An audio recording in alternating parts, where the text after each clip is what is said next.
Alright, nkwanirizaako nnyo mukwano gwange najjo sinzo bango otuuliriza weewale kwekuumira ku mayingo gano aga Yugi Update TV. Agakagwawo agoocha gano mbadde siyinza galinza kubanga ge gamu ku mawulire wako ku information erinkingira ddala ku 2026 gen elections ate nga guguno omwaka gwengedde gwe mukwano gwange ali eyampuliriza. Obadde okimanyiko nti no General Muhoozi Kainerugaba Chief of Defence Force yadeployinze dda amagye agasukka mu 1,000 nga guno nno balonzeemu nga bagenzi ba specifyinga ba komando be badeployinze mu bitundu ebyenjawulo okusobola okulaba nga bakurashinga mbu ab'opposition abagenda mu maaso n'okuba nga bagenda okutegeka okwekalakaasa. Jjukira nti nno okuva ekibiina kino ekya National Unity Platform oba n'ebibiina ebirala ebiri ku ludda olw'opposition bukyanga bivaawo birangira ne bigamba nti nno mu 2026 gen elections tetugendagenda mu kalulu kokka wabula kino kitugenda mu bakiyita protest vote. Protest vote gwe atakitegeera kwe kubanga omuntu agenda mu maaso n'okwekalakaasa nkwebyo nga si mumativu n'ebyo ebivudde mu kulonda oba n'ebyo ebirangiriddwa ku kandidenti we. Kati abantu mu mbeera eno bagenda mu maaso n'okusalawo okwekalakaasa ku lw'okuba nti n'ekitongole ekya Electoral Commission kiremeddwa okuprovidinga fairness mu kalulu gw'omukwano gwange ne justice. Kakati y'ensonga waaki abantu baba bagenda mu maaso n'okuba nga beekalakaasa. Kakati amawulire agasakiratinga galaga nti nno gavumenti etidde nnyo era nga ekibiina ky'opposition kigitaddeko akatengo. Era bwe njogerera Muhoozi Kainerugaba Chief of Defence Force yadeployinze dda amagye agasukka mu 1,000 nga munno mulimu ba commandos ab'enjawulo nga bano nno baspecifyingiddwa mu bitundu ebyenjawulo ne badeployinga era mu bitundu ebyenjawulo okusobola okulaba nga bakurashinga abali ku ludda olw'opposition naddala aba National Unity Platform gwe mukwano gwange ali eyo ampuliriza. Oli ku Yugi Update TV gwatanda toyungako kirira wansi waliwo ekigambo subscribe kikoneko obeere nga otoyungako abali mitala w'amayanja abali mu diaspora mbalamusizzaako nnyo. Nga nno tuyengeredde akalulu ka 2026 nga Uganda yeetegekera okubanga eyingira mu 2026 gen elections ebintu bigenda nga bisajjuka.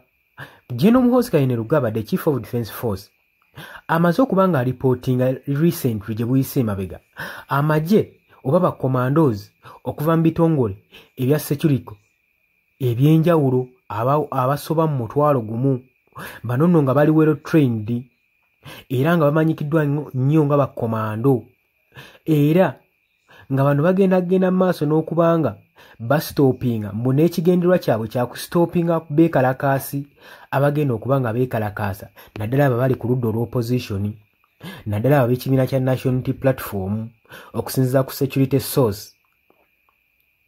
Bagamba nti nno bano ba special soldiers ab'amagye abali special balabiddwako ekololo round wano jojjuzi ku military drill. Source okuva mu CDF office egamba tuli lwedde nnyo. Source wengamba CDF bano baba bavudde mu office ya Muhoozi Kainerugaba Chief of Defence Force office bagamba nti nno bali lwedde. We are ready to deal with anyone who wants to cause chaos during elections. Ndi tuli beetegefu okudiringa n'abo abeetegese okuteekawo akagugulano n'obukyankalano mu kalulu ka 2026 akajja oba mu kulonda okujja. Naye okutangaazamu katono bano abajaasi balondeddwa okuva mu bitundu by'eggwanga ebyenjawulo okuva mu People Defence Force. Muno nno mulimu aba UPDF, mulimu abajaasi abavudde mu Special Force Command SFC, mulimu Maintain Division okuva mu Fort Portal, okuva e Masindi CMY, mulimu Military Police n'abalala bakomando bagenzi balondalondamu nga bagenda mu maaso n'obasiima n'obadeployinga mu bitundu by'eggwanga ebyenjawulo naddala omwo omuli abawagizi abasinga bali ku ludda olw'opposition. Bano bakomando bagenda era ebbanga eriyise eryetoolodde baagenda ne bafuna special training okuva mu mawanga ag'enjawulo nga mu USA, Russia, Cuba, Israel, saako n'amalala mangi. Batrainingibwa okumala kyenkana omwaka mulamba.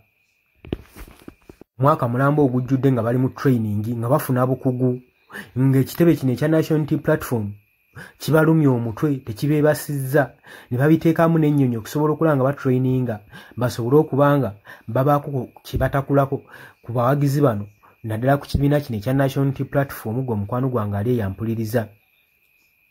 Bagenda ne batraininga okumala omwaka gumu mu bitundu omwali land filtering, omuli air defense, marine operations, saako ne urban warfares. Era bagamba kigambibwa mbu baayiga ennimi ez'enjawulo eziri loko n'ezengwira.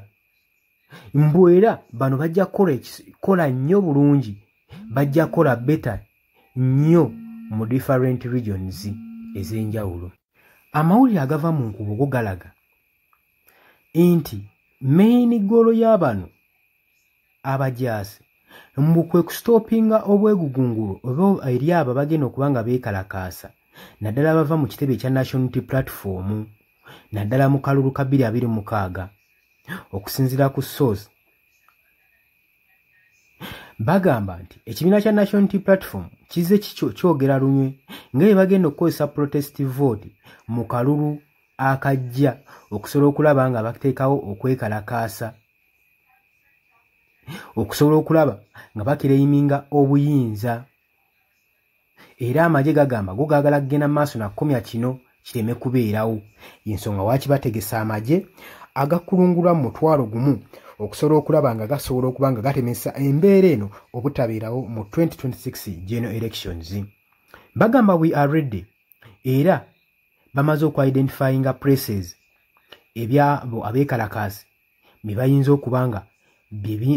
okubanga mwe bali. Era bagamba bagenda kubanga badeployingayo amagye abajaasi.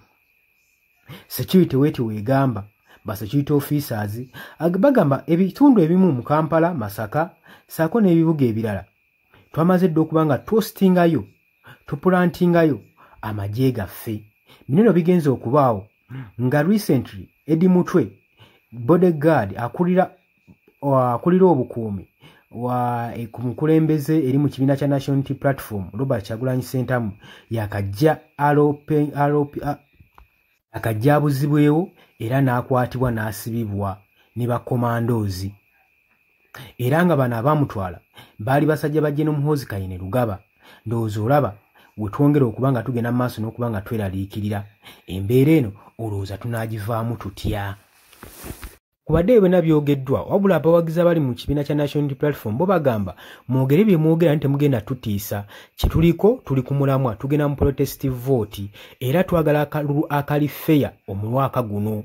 Newankubadde muwambye abantu bangi musibye bannaffe ffe tugendagenda mu maaso n'okuba nga tuyimirira ku mazima.